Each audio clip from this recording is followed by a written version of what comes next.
家好，我现在身旁的这台呢，就是6月19日晚刚刚全球首发的领克全新的旗舰 SUV 领克09。那领克09呢，也是领克首款中大型 SUV， 来自 SPA 的全球架构。那这款车呢，也是刚刚亮相了它的整个外观和内饰的一些部分。我们今天就来看一看，整个这个领克09作为目前领克的旗舰车型，究竟有哪些特色。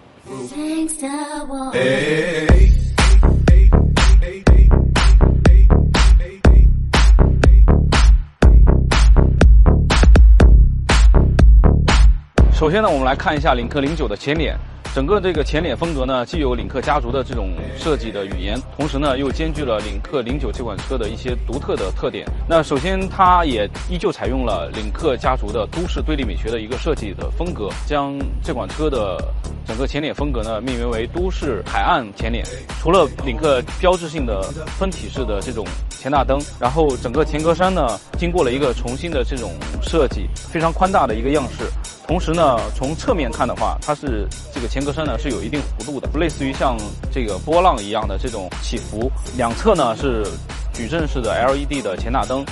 那每一侧的前大灯呢都具备84像素的这样的一个照射的排列组合，而且每一侧的前大灯呢是带有 AFS 随动转向的这样一个功能的。所以后期呢，其实我们可以期待一下，这个前大灯呢其实可以具备非常多的这种照射模式。OK， 我们现在来到了领克09的车身侧面。从前脸看的话，它可能跟这个中大型 SUV 的这样一个定位呢不是特别的一个匹配。但是来到侧面呢，其实可以看到啊，整个车身侧面是非常的宽大。然后先报一下这个车的三维尺寸，分别达到了5042毫米乘以1977毫米乘以1780毫米。整个三维呢是要比沃尔沃的 XC90 都要大一些的，因为是同价购的产品，它的轴距呢是和沃尔沃 XC90 是一样的，都是2984毫米。侧面呢，其实一些设计亮点，比如说这个隐藏式的门把手，然后在 A 柱下方呢是有一个帆船侧翼的这样的一个区别于车身颜色的这样一个装饰。车窗呢是被领克设计师命名为叫天空之镜的这样的一个侧窗，因为它整个从 A 柱到 C 柱到 D 柱，整个这个前中后3个车窗是跟车身呢是处在一个平面上的，镜面效果呢是非常明显的。然后09呢，这款车搭配的是21寸的一个轮毂，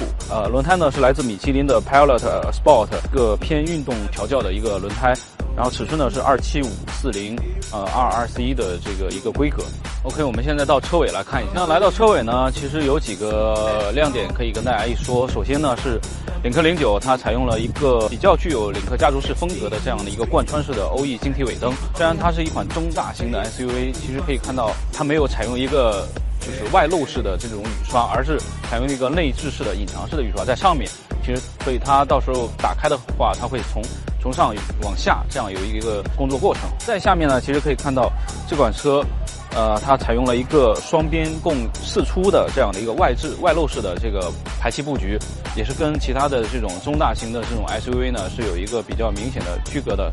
就是让人感觉呢这个车的动力呢也是非常强的。OK， 我们现在把领克09的这个后备箱打开呢，可以看到啊，这款车呢其实是一个带有第3排座椅，一个6座版本的车型。在第3排座椅立起来的状态下呢，整个后备箱的这种容积呢不是特别大。在掀开下面的盖板之后呢，有一个小的这种储物的空间，但也不是很大。在下面呢是一个非全尺寸的一个备胎。后备箱的两侧呢分别有这个挂钩，还有一个12伏的电源，然后还有是第3排的座椅的电动调节功能。虽然这款车呢它不是一个最终的量产版本，但是工作人员也跟我们介绍了最终的量产版呢，它除了这种通过钥匙啊，通过这个顶部的功能键来开启和关闭，同时呢它还具备一个脚踢感应式的这样的一个后备箱的开启关闭的一个功能。整个车外呢包括后备箱就是这样的一个情况。我们现在去车内来看一下领克09它车内是怎么样的一个状态。OK， 我现在来到了领克09的车内，一坐进车内呢，整个这种给我的豪华质感还是比较明显的。车内的这种屏幕呢也是非常多，我现在能看到的，首先是一个12.3英寸的一个全液晶仪表，然后同时呢这一块呢也是一个12.3英寸的一个中控屏，中控屏下方呢还有一个小的这种空调的液晶的控制面板，然后两侧呢2个旋钮也是具备这个，中间呢也是有屏幕，然后可以显示一些温度呀、风量啊等等的这些功能。因为目前这个车呢它不是一个量产状态，所以呢这些功能性呢我们目前还没有办法给大家做一个演示。然后在中控台的下方呢是有一个无线充电的一个面板，材质呢整个中控台上方啊这一块应该是一个皮质的一个面料，然后带有缝线，然后中控台上方这一块呢是一个搪塑的一个材质，然后在下方呢这边是有一个带有这种纹理设计的这样的一个硬质的材质，然后里边的这些细节啊，包括这种镀铬的装饰件呢，我觉得采用的也是非常多的，而且也能提升整个内饰的这样一个档次感。我们这款车的内饰呢，它皮质呢是采用的叫 Monaco 的一个高级的这种皮质面料，也就是大家可以理解为比普通的纳帕皮可能要价格更贵，然后呢档次感要更强一些的。那接着来说中控台这一块，电池档杆可能大家在05或者是其他的车型上也有见过类似的这样的一个设计，然后手感呢其实也是不错的。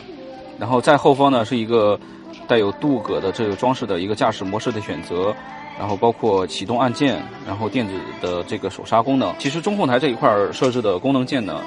不是很多，其实大部分功能还是主要是依靠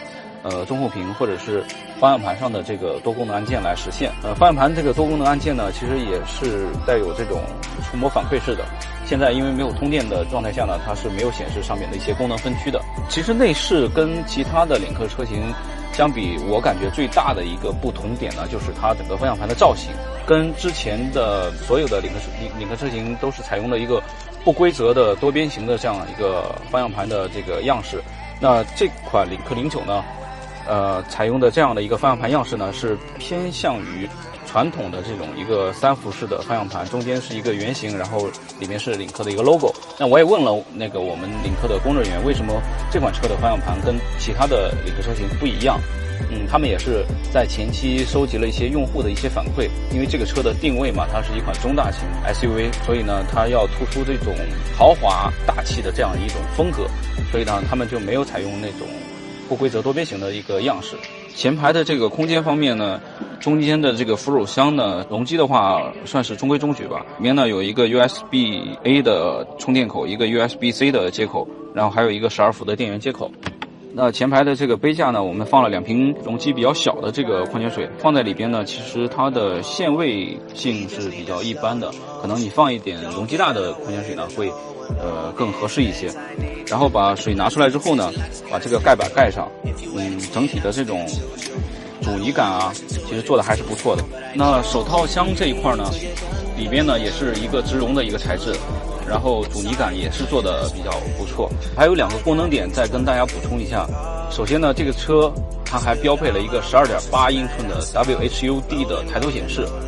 因为目前是一个没有通电的状态，所以没有办法给大家做一个演示。同时呢，还有14扬声器的一个 BOSE 的全车的一个环绕立体声的一个音响。那基本上前排呢就是这样一个情况。我们现在到后排来看一下它这个后排第2排和第3排座椅的一个情况。那我现在来到了领克09的第2排。因为这款车呢，它还是一个工程样车的状态，还不是最终的量产版本，而且整车没有通电，所以我们座椅目前也是一个不可调的一个状态。这个车呢，它是一个6座版本，第2排呢是2个独立的这个座椅，而且2个独立座椅呢是带有一个电动的这个调节功能的。目前我这个乘坐的姿态呢不是特别舒服，因为没有调到合适我的一个坐姿。但其实呢，坐在第2排座椅上面，它整个这个包裹性呢，给我感觉还是不错的。特别是腿部这一块有2侧的一个这个承托，然后旁边呢还有一个这种扶手，它也是带有几档可调的这样一个功能。在配置方面呢，这个车呢做的也是比较充分的。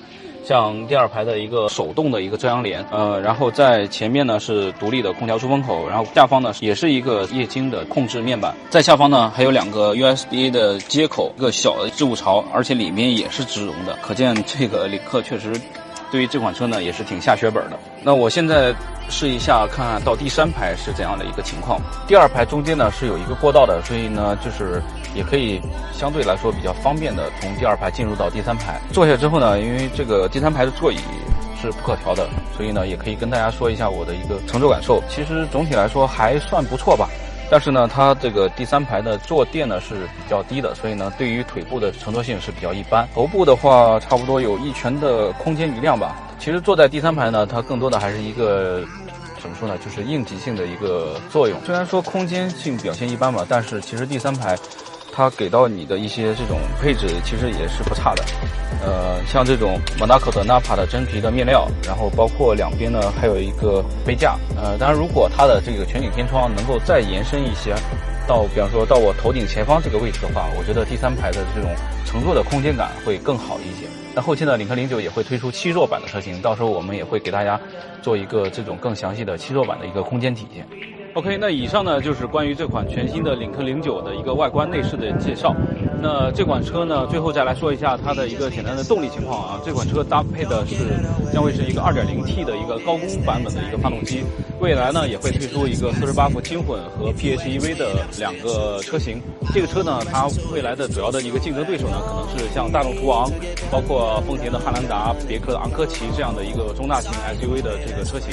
那这款车呢，也会将于今年的3、4季度左右，正式的一个上市。那我们也期待一下它最终的一个定价，然后也期待一下这个领克09作为领克全新的家族旗舰，能有一个怎样的一个市场表现吧。后期呢，我们也会尽快为大家带来这款车的一个更详细的一个介绍和试驾体验，请大家敬请期待。